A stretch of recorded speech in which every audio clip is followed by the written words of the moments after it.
Lucrèce Angélique Titi occupe actuellement le poste de chargée de vente au sein de Askai Airlines, une compagnie aérienne panafricaine basée à Lomé au Togo.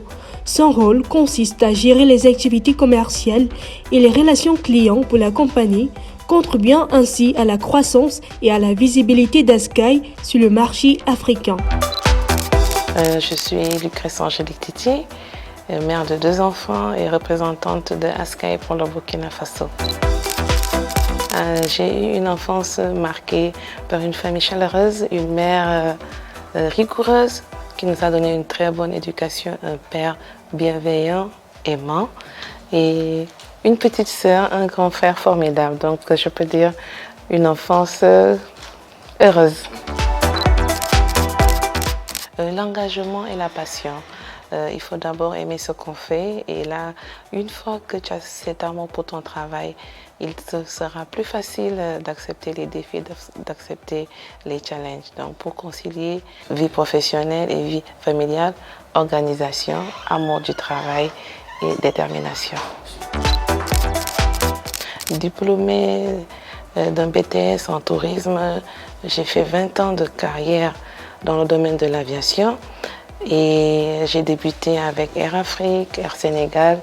J'ai fait une grande et une belle expérience et je continue de le faire au sein de la compagnie aérienne Askai, à Cotonou où j'étais agent ticketing, à Lomé où j'étais sales exécutif et me voici au Burkina Faso en tant que représentante Askai où mes défis et mes challenges m'amènent à rencontrer les autorités, à maintenir Askai parmi les meilleures compagnies de la plateforme, meilleur en termes de produits, meilleur en termes de disponibilité, meilleur en termes d'assistance. Et j'ai comme challenge principal, en plus d'amener l'image de la compagnie très haut, d'ouvrir l'aéroport de Bobo Dioulasso et permettre à toutes ces femmes leaders que j'ai rencontrées durant ce forum de pouvoir avoir cette possibilité de mieux échanger, d'avoir cette fluidité d'échange en personne et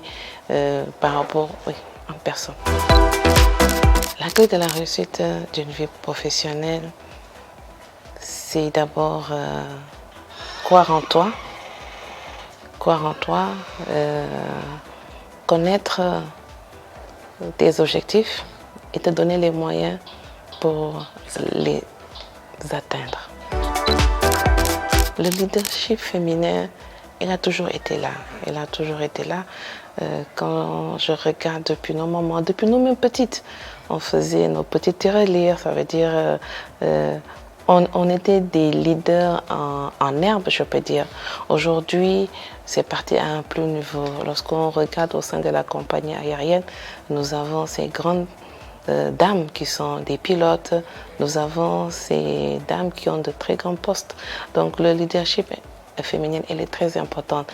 Elle amène la société à se redorer. Elle apporte une touche de grâce, une touche plus raffinée et surtout accompagner des hommes qui nous soutiennent et qui nous supervisent parce qu'on aura toujours besoin d'eux. Ma mère, je peux dire, je peux pas dire, elle est la première personne qui m'a inspirée. Et la seconde personne, coucou à toi, Marguerite Folly, qui grâce à elle, j'ai eu à embrasser la carrière de l'aviation et qui m'a appris la foi, croire en ce que tu veux, croire en tes capacités et être déterminé. Parce que c'est une compagnie aérienne.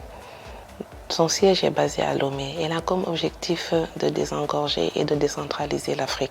Avec 30 destinations que nous avons aujourd'hui, nous avons comme objectif de rendre une connectivité et une fluidité des échanges entre passagers et cargo, afin que l'Afrique soit beaucoup plus émergente. Nous avons aujourd'hui des pays comme le Burkina Faso qui ont exempté le paiement du visa.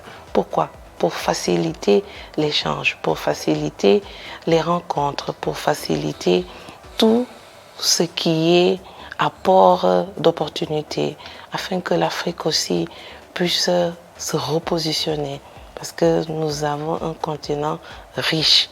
Et ce continent ne peut être riche que s'il y a un brassage, il y a un échange, il y a un partage, parce que la compagnie panafricaine, elle est là pour que tous les passagers qui voyagent puissent connecter d'un pays à un pays en 24 heures. À ces jeunes leaders, je vais beaucoup m'adresser à la graine, la pépinière, aux jeunes filles de 15, 16, 17 ans. Je leur demande d'apprendre à être autonome. Autonome en utilisant deux choses, la tête, l'intelligence et les mains. La facilité ne nous a jamais apporté et aujourd'hui, la stigmatisation de la jeune fille africaine doit changer. Si les mamans éduquent et que au dehors, les jeunes filles continuent à regarder, pour ne pas dire l'Occident en guillemets, mais on a aujourd'hui les réseaux sociaux, certaines influenceuses qui influencent négativement nos enfants. Il faudrait qu'elles puissent se recadrer. Qu'est-ce que je cherche? Qu'est-ce que je veux?